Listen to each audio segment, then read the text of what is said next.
Hi friends, एक नई latest सत्य घटनाओं पर आधारित कहानी आपके सामने लेकर आया हूँ। आपको अच्छी लगे तो मेरे चैनल को सब्सक्राइब करें, लाइक करें, शेयर कीजिए।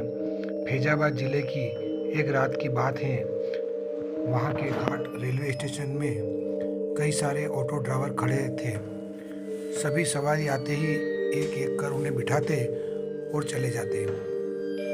जैसे ही रात ज़्यादा होने लगी, ज़्यादातर ड्राइवर अपने घर को चले गए। उसी रात दुर्गेश ऑटो ड्राइवर भी घाट रेलवे स्टेशन पर था। वो भी दूसरे ड्राइवरों की तरह घर जाने ही वाला था। तभी उसे याद आया कि एक पैसेंजर ट्रेन आने वाली है। दुर्गेश और 3-4 ऑटो चालक उसी पैसेंजर ट्रेन के इंतजार में रुक गए। तभी जोर जोर से बारिश होने लगी।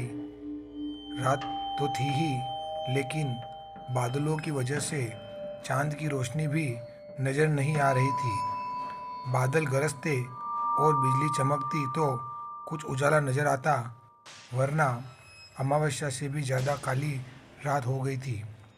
कुछ ही देर में पैसेंजर ट्रेन आई।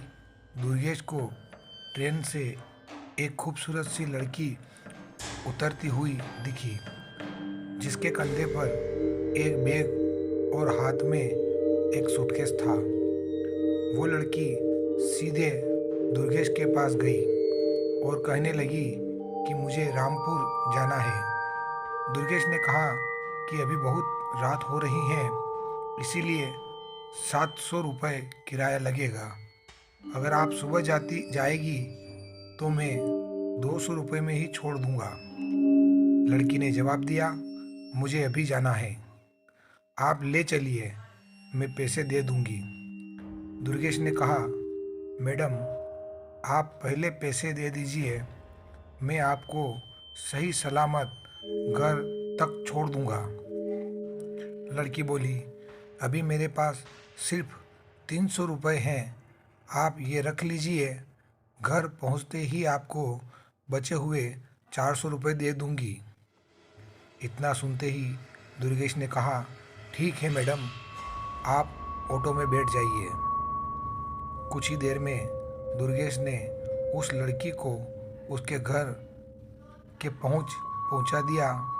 वो लड़की ऑटो से उतरी और घर के अंदर चली गई। दुर्गेश अपने 400 रुपये के इंतज़ार में खड़ा रहा। आधा घंटा बीत गया, लेकिन लड़की लौटकर नहीं आई। दुर्गेश के मन में हुआ कि अंदर जाकर देख लेता हूँ कि वो अब तक क्यों नहीं आई। उसने घर की घंटी बजाई और ज़ोर ज़ोर से आवाज़ लगाने लगा। तभी एक बुढ़िया ने घर का दरवाज़ा खोला।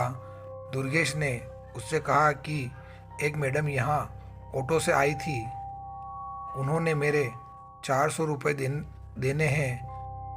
लेने हैं, वो अब तक पैसे लेकर बाहर नहीं आई। बुढ़िया ने हैरानी से पूछा, कौन मैडम?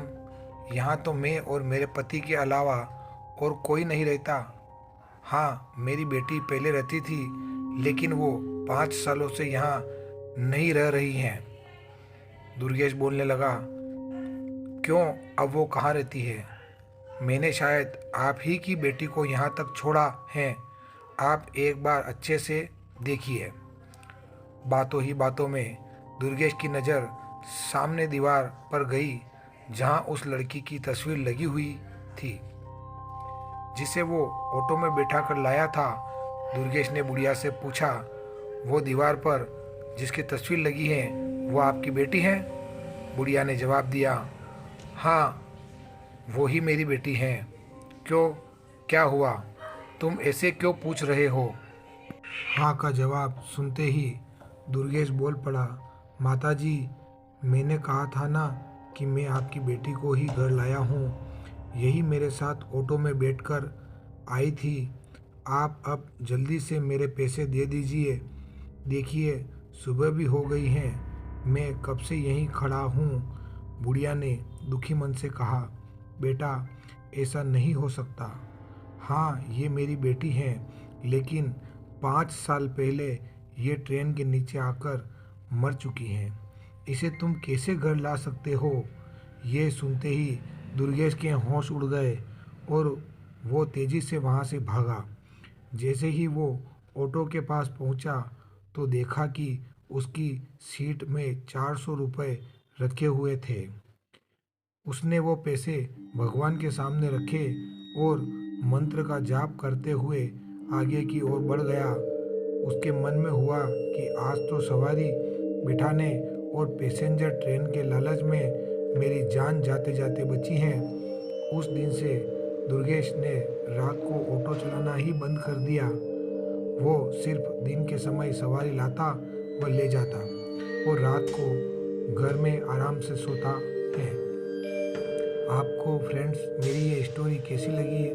अच्छी लगी हो तो कृपया मेरे चैनल को सब्सक्राइब करें, लाइक करें, शेयर करें। ऐसी एक अन्य हॉरर सत्य घटना के साथ कल फिर मैं आपके बीच में उपस्थित होऊंगा। जय हिंद, जय भारत।